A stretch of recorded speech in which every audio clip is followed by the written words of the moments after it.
Hello students, welcome to my channel. तो अब हम आगे की क्वेश्चंस देखेंगे और उसके रिलेटेड जो कॉन्सेप्ट्स है उसको हम डिस्कस करने की कोशिश करते हैं और देखते हैं क्या क्या उसमें कंसेप्ट है उसके पीछे। तो चलिए शुरू करते हैं। Which of the following statement about reversible enzyme inhibition are correct. तो कौन-कौन से एंजाइम इन्हिबिशन के स्टेटमेंट्स यहाँ पे दिए हुए हैं, कौन से करेक्ट हैं, वो बतानी है।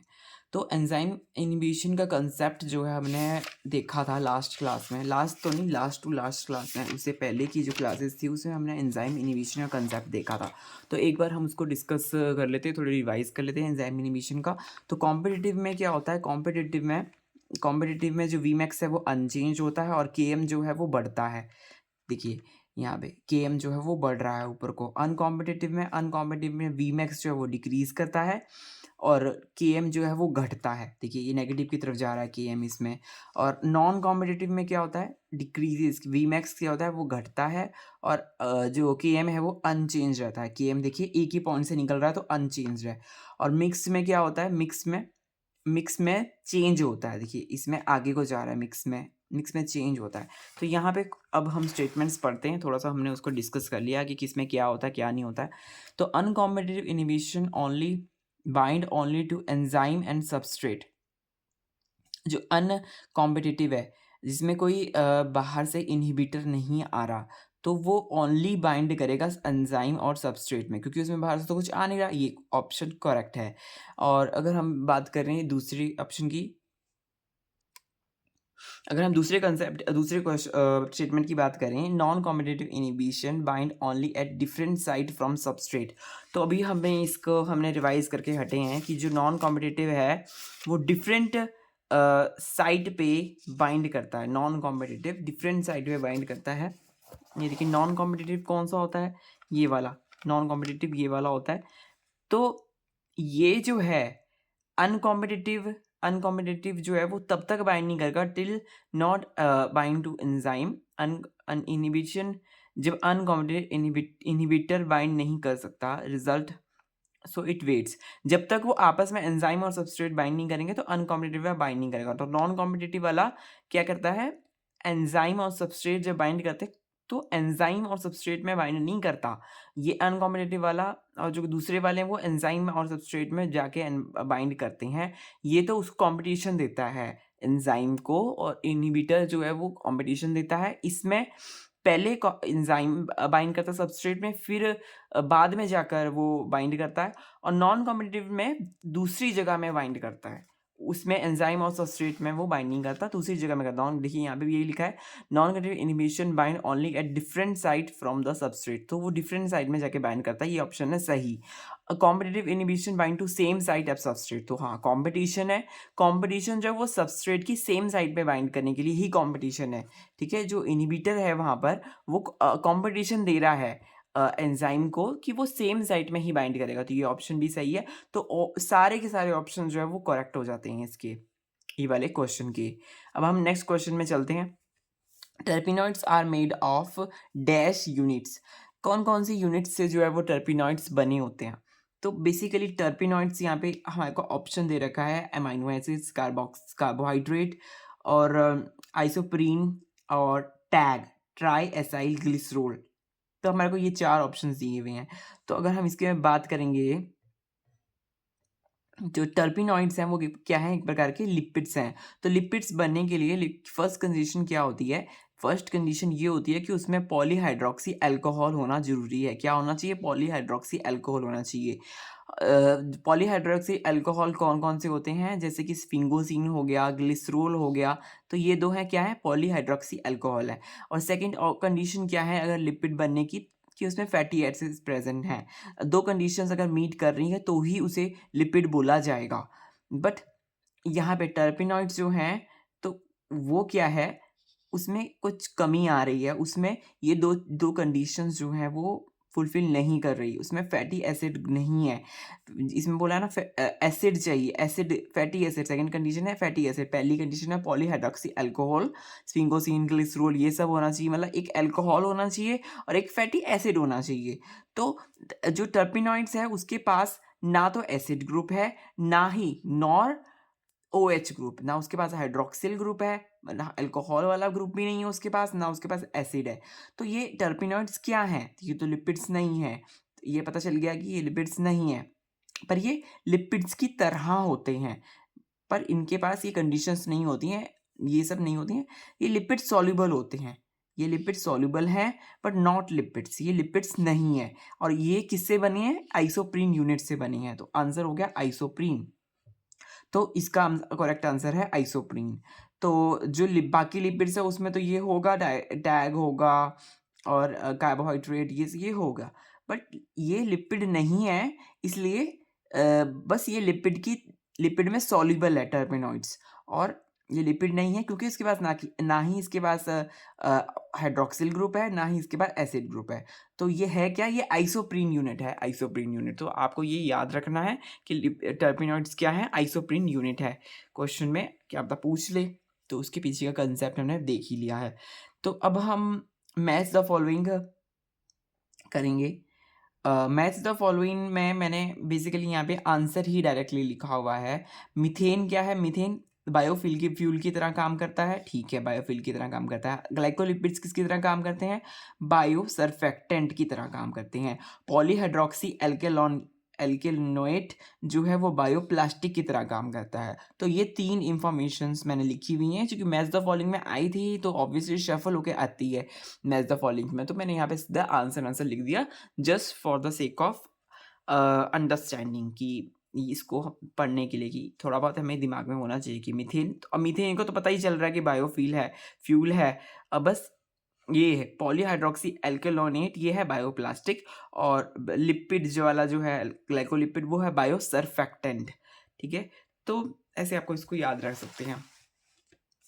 अब हम देखेंगे यहाँ पर क्वेश्चन देखेंगे, हमें एक क्वेश्चन आया हुआ है, बहुत ही छोटा सा क्वेश्चन है। अब गेट में क्या कहते हैं, ऐसे क्वेश्चन आते हैं और बहुत ही अच्छे से आते हैं गेट में, चाहे बैकवर्ड बायोटेक्नोलॉजी हो चाहे एक्सेल हो, कि ये ऐसे क्वेश्चन इसमें देता ही है गेट, और इजी भी होते हैं और जल्दी भी हो जाते हैं। गेट का एग्ज़ाम जो है बिल्कुल भी लेंदी नहीं होता है, तो आपको पता ही होगा, आपने दिया होगा। तो अब हम देख लेते हैं। Assuming independent assortment and non recombination, क्या है इंडिपेंडेंट असॉर्टमेंट और नॉन रिकॉम्बिनेशन को, नो रिकॉम्बिनेशन, इंडिपेंडेंटली असॉर्ट हुआ है, रिकॉम्बिनेशन नहीं हुआ है, तो no different combination of maternal and paternal chromosomes. तो नंबर ऑफ हाँ, डिफरेंट कॉम्बिनेशन जो है वो बने हैं किसकी? मैटरनल और पैटर्नल क्रोमोसोम्स के, in gametes of an organism with diploid number of 12 is, हाँ, तो इसमें पूछा है कि total number of combination of maternal और पैटर्नल क्रोमोसोम्स कितने हैं, टोटल नंबर ऑफ क्रोमोसोम्स के बारे में पूछा है। और डिप्लॉयड कंडीशन, डिप्लॉयड नंबर जो ऑर्गेनिजम्स का है वो 12 है। मतलब डिप्लॉयड अगर 12 है, मतलब डिप्लॉयड क्या होता है? 2n, 2n is equal to 12। तो क्या है? 2n 12 है। तो अगर n की बात करेंगे तो गेमीट अगर डिप्लॉयड कंडीशन में 12 है तो गेमीट तो 6 में जाएगा, आधा जाता है कि उसका गेमीट आगे आधा जाता है, तो 6 पेयर। और हाँ, तो एक प्रकार के क्या है? 6 पेयर हैं, इसके 6 पेयर है। 6 पेयर का मतलब 2 multiply 2 multiply 2 multiply 2, 6 time 2 multiply, मतलब 2 की पावर 6, तो क्या हो गया? 64। तो टोटल कितने कॉम्बिनेशन बनते हैं उसके? 64 क्या कहते हैं कॉम्बिनेशन बनते हैं। यहाँ पे एज्यूम किया हुआ है इंडिपेंडेंट असॉर्टमेंट, तो इंडिपेंडेंटली अगर असॉर्ट करेगा तो कुछ इस प्रकार से 2:6 की पावर बनेगी, अगर डिप्लॉयड नंबर जो है ऑर्गेनिजम्स के गेमीट का अगर डिप्लॉयड नंबर 12 है। तो हमें पता है जो डिप्लॉयड इसका कंडीशन में ये है, तो हैप्लॉयड कंडीशन में गेमीट में जाते हैं ये, है ना। क्रोमोसोम्स तो जब सेपरेट होंगे तो हैप्लॉयड स्टेट में ही एक पेरेंट का आगे जाएगा। तो उससे हमें पता लगा कि 6 पेयर हैं, और 6 पेयर का मतलब 2 मल्टीप्लाई 2 मल्टीप्लाई 2, तो 2 की पावर 6 है, क्योंकि 2 गेमीट्स होते हैं, इसलिए 2 गेमीट्स होते हैं, और सॉरी 2 मेल एंड फीमेल 2 होते हैं। और यहाँ पे कंडीशन दी हुई थी कि नंबर ऑफ ऑर्गेनिजम्स के जो गेमीट हैं, पैटर्नल और मैटर्नल जो गेमीट्स हैं वो इतने टू डिप्लॉयड कंडीशन में 12 के इक्वल है। तो एक गेमीट जो है वो आधे जाते हैं, 6 जाते हैं, तो 2:6, तो 64 डिफरेंट कॉम्बिनेशन जो है वो बनते हैं। अगर हम इंडिपेंडेंट असॉर्टमेंट के हिसाब से देखें तो ये क्वेश्चन बहुत ही ईजी है, ऐसे क्वेश्चन आ जाते हैं। अब यहाँ पे विच of the following correct is correct about protein structure, protein के स्ट्रक्चर के बारे में क्या करेक्ट है। पहले हम इसकी ये जो है स्टेटमेंट्स ये पढ़ लेते हैं। Secondary structure is form by repeating pattern of interactions among the polypeptide backbone atoms, कि ये पूछ रहा है कि जो उसका सेकेंडरी स्ट्रक्चर्स होता है क्या वो रिपीट पैटर्न होता है, उसका रिपीटिंग पैटर्न होता है of interactions among polypeptide backbone, क्या उसका रिपीट होता है पैटर्न। जी हाँ, उसका रिपीट पैटर्न होता है। जो सेकेंडरी स्ट्रक्चर होता है वो क्या होता है, रिपीट पैटर्न होता है उसका। हाँ, जो बैकबोन एटम्स होते हैं, बैकबोन एटम, उसका रिपीट पैटर्न उसमें देखने को मिलता है सेकेंडरी स्ट्रक्चर में। जैसे यहाँ पर है, ये यहाँ पे दिया हुआ है एक अमोनिया दे रखा है, ये एक प्रकार का अमाइनो एसिड दे रखा है। टोटल अमाइनो एसिड क्या होता है, उसमें एन टर्मिनल पे देखिए अमोनिया है, और दूसरे यहाँ पे इस तरफ को क्या है, इधर CO कार्बन, हाँ COH। ये है बेसिकली एक अमाइनो एसिड, तो इतना ही है जितना मैंने इसमें हाईलाइट किया इतना। तो एक कार्बोक्सी टर्मिनल है, अमाइनो टर्मिनल है बीच में, यहाँ पे देखिए R1 है, साइड चेन लगी हुई है, तो कितना भी बड़ा ये हो सकता है। तो ये दूसरा है, दूसरे के साथ ये ऐसे इस प्रकार से ऐसे जुड़ा हुआ होता है, इस प्रकार से ऐसे जुड़ा हुआ होता है।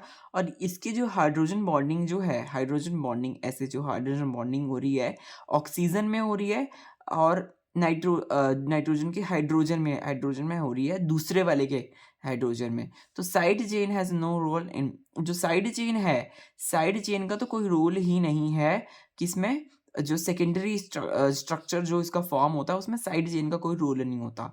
तो यहाँ पर पूछा हुआ है कि जो tertiary structure 3D arrangement is backbone atom only, नहीं, उसमें बैकबोन एटम ही सिर्फ नहीं है, उसमें और चीज़ें भी होती है टर्शियरी स्ट्रक्चर में, केवल और केवल बैकबोन एटम ही नहीं होते, और बाकी सब कुछ आता है टर्शियरी में, तो सब कुछ ही आ जाएगा, उसकी जो आर यूनिट्स हैं वो भी आ जाएंगी, है ना।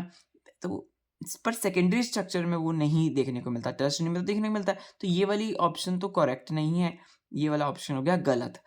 तो quaternary structures refers to assembly of multiple, quaternary तो उसके आपको पता ही है, जिसके प्राइमरी स्ट्रक्चर होता है, फिर सेकेंडरी स्ट्रक्चर होता है, फिर टर्शरी, फिर क्वाटरनरी। क्वाटरनरी में तो सारे के सारे ही मल्टीपल पॉलीपेप्टाइड सेगमेंट्स जो आपस में की जो सब यूनिट है, जो मल्टीपल पॉलीपेप्टाइड्स की जो आपस में सब यूनिट्स है, वो जब असेंबल हो जाएंगी तो क्या बनेगा, क्वाटरनरी स्ट्रक्चर बनेगा। तो इस प्रकार से हमें ये समझना है। और टर्शरी स्ट्रक्चर यहाँ पे देखिए सिर्फ और सिर्फ बैकबोन ओनली, ओनली बोल दिया, तो इसलिए ये वाला ऑप्शन हो गया गलत। तो हमारे दो ऑप्शन सही हो गए, पहला ऑप्शन और तीसरा ऑप्शन हमारा सही हो गया। तो यहाँ पे देखिए secondary structure formed near by amino acids, तो नियर बाय जो अमाइनो एसिड्स होते हैं देखिए जो है ना, वो आपस में जब जुड़ते जुड़ते दो अमाइनो एसिड्स जुड़ते जुड़ते तो सेकेंडरी स्ट्रक्चर्स का रूप ले लेता है, रिपीटिंग इंटरेक्शंस अमंग पॉलीपेप्टाइड। तो यहाँ पे देखिए दो ऑप्शन हमारे सही है, P और R वाला सही है, Q वाला गलत है। Q वाला इसलिए गलत है क्योंकि यहाँ पे सिर्फ और सिर्फ बैकबोन एटम की ही बात हो रही है, बट जबकि ऐसा नहीं है, R ग्रुप भी उसमें प्रेजेंट है। देखिए R ग्रुप भी कंसीडर करेंगे टर्शियरी स्ट्रक्चर में, तो इसलिए ये वाला ऑप्शन गलत हो गया, और ये दो वाले को जो है P एंड R वो सही हो गया। आई होप ये आपको समझ में आ गया होगा, बहुत ही बेसिक कंसेप्ट है इसका। जो प्रोटीन हाँ बचपन से पढ़ते आ रहे हैं, ये प्रोटीन की प्राइमरी प्रोटीन होता है, सेकेंडरी होता है, टर्शरी, क्वाटरनरी, ऐसे ये सारे प्रोटीन्स होते हैं। तो ये सारा बायोकेमिस्ट्री का ही है, ये क्वेश्चन बायोकेमिस्ट्री से ही रिलेटेड है। तो बायोकेमिस्ट्री वाला जो एरिया होता है वो तो चाहे बीटी हो, गेट बीटी हो, चाहे गेट एक्सेल हो, वो तो सेम ही ऑलमोस्ट देखने को मिलता है। तो कोई भी जो देख रहा है वो भी पढ़ सकता है। देखिए जो बायोकेमिस्ट्री क्वेश्चन है वो भी वो लगा सकता है। इसलिए काफ़ी सारी क्लासेस मैंने पहले ही ले ली है गेट से रिलेटेड, जिसका एग्ज़ाम्स की बहुत ही पास है, बहुत ही ज़्यादा पास है। तो आप उन क्लासेस को आप देख सकते हैं, गो थ्रू कर सकते हैं। तो चलिए देखते हैं, which special technology can be use to identify all functional group of an antibiotic contaminated food. कौन कौन सी जो टेक्निक्स हैं स्पेशल टेक्निक्स जो हैं वो यूज़ होती हैं। यहाँ पे पूछा है कि कौन-कौन सी टेक्निक्स जो हैं वो यूज़ होती हैं टू आइडेंटिफाई फंक्शनल ग्रुप। ये आ गया हमारा, ये तो हमारा जगह सीएसआर की सिलेबस की बात करें तो ये तो हमारा अ, उसका पार्ट है, टेक्निक्स का पार्ट है, यूनिट नंबर 13 का पार्ट है।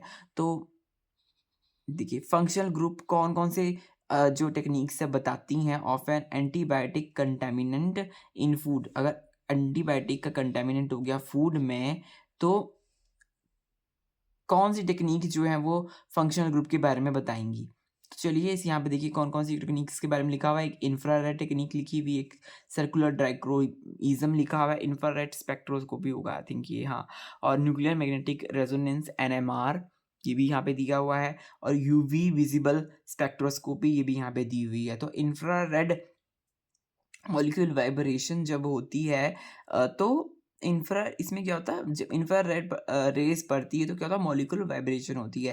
Then we can know the vibration of that frequency, जिसकी वजह से हमें, तो जो उस फ्रीक्वेंसी की जो वाइब्रेशन फ्रीक्वेंसी है जब है ना, तो हम उससे उसके बारे में पता लगा सकते हैं। मॉलिक्यूल जब वाइब्रेट हो रहे हैं तो उसकी फ्रीक्वेंसी किस फ्रीक्वेंसी में वो वाइब्रेट हो रहे हैं, तो हम उसे पता लगा सकते हैं, और जिसकी वजह से हमें पता लग सकता है कि इसमें कौन सा ग्रुप प्रेजेंट है। तो इस ये तो सही है टेक्निक, जो इंफ्रारेड है ये वाली टेक्निक जो है सही है। तो स्पेक्ट्रोस्कोपी नहीं है, इंफ्रारेड ही है, इंफ्रारेड। तो इसके थ्रू हम पता लगा सकते हैं, इस टेक्निक के थ्रू। और सर्कुलर डाइक्रोइज़्म के थ्रू हम नहीं लगा सकते। एनएमआर एनएमआर जो है वो it tells about how many atoms are position in environment. तो एनएमआर के बारे से भी नहीं पता लगा सकते, उसमें तो बस ये पता लगता है, नहीं एनएमआर से लगा सकते हैं, एनएमआर से लगा सकते हैं कि हाँ, हाउ एटम्स आर पोजीशन, कि कैसे एटम्स पोजीशन है, तो उसकी बेसिकली रेजोनेंस के हिसाब से, उसकी फ्रीक्वेंसी के हिसाब से हम पता लगा सकते हैं कि कौन सा फंक्शनल ग्रुप है।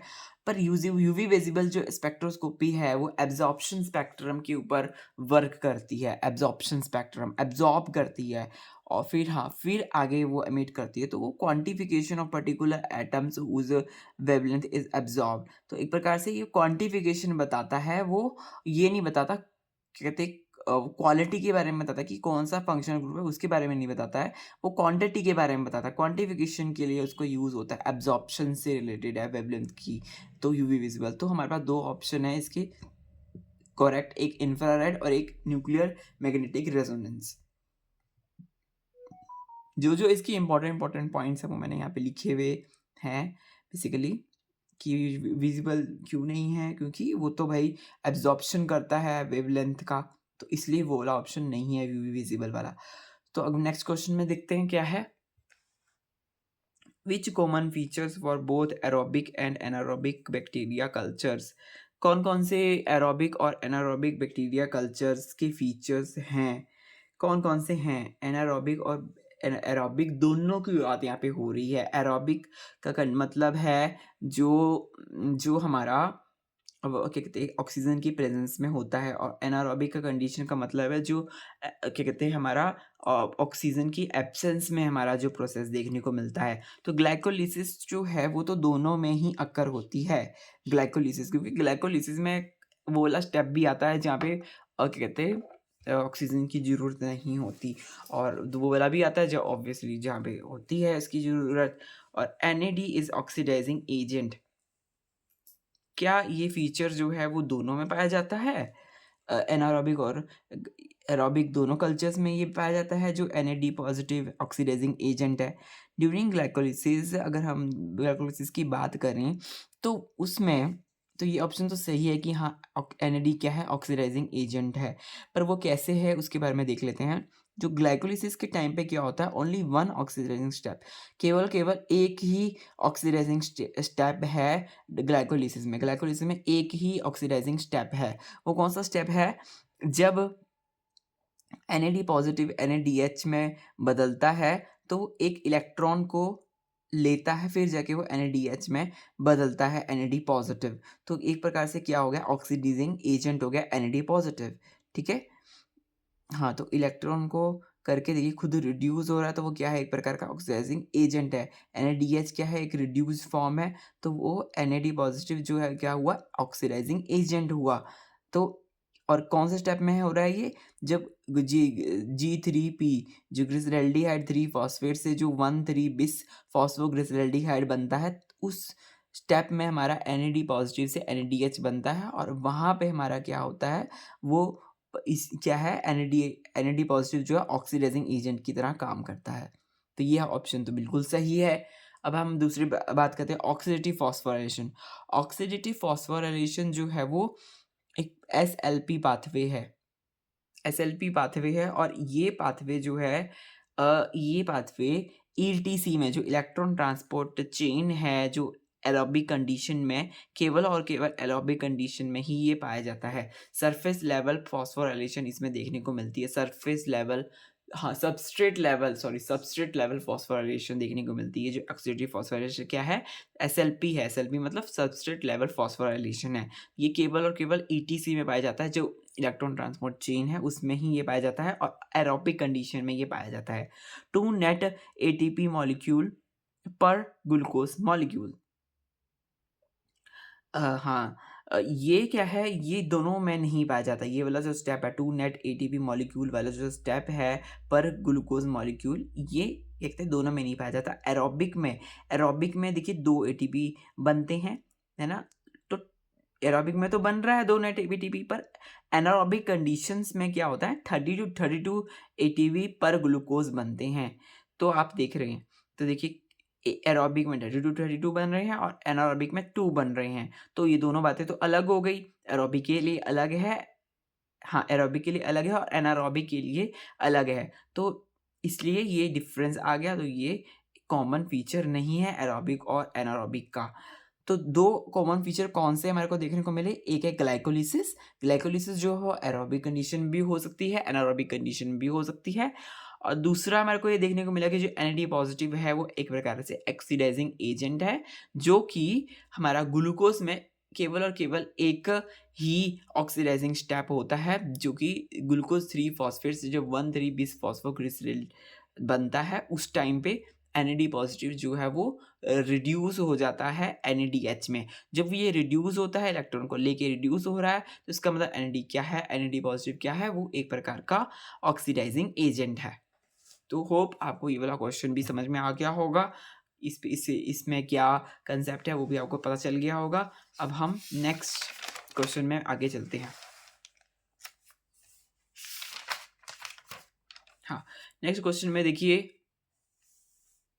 विच प्लॉट इज आर की यहाँ पे बात हो रही है। बेसिकली इज आर की बात जब भी होगी तो उसका मतलब वो MSQ क्वेश्चन है। ये क्या है? MSQ question. देखिए यहाँ पे लिखा भी हुआ है मैंने MSQ।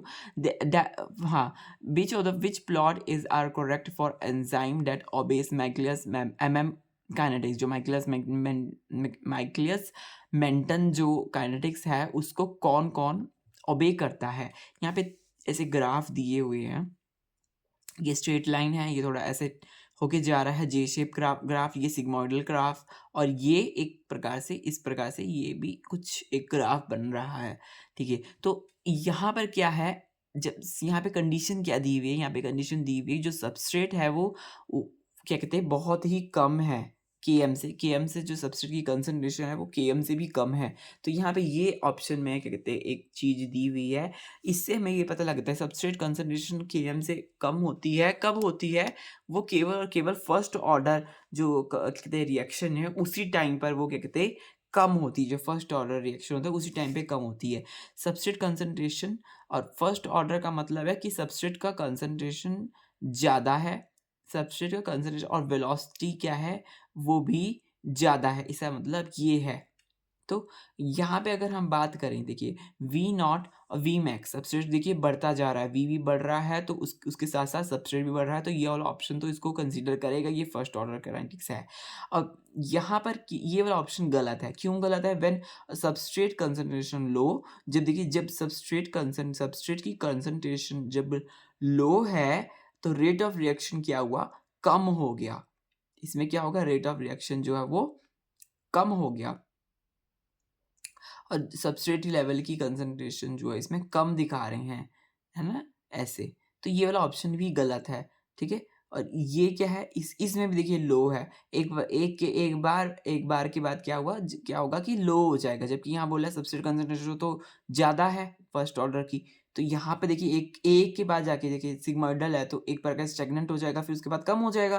तो ये ऑप्शन भी गलत है। हाँ, तो ये वाला ऑप्शन भी गलत, ये वाला ऑप्शन भी जो मैंने लिखा हुआ है, ये वाला इसका एक्सप्लेनेशन है।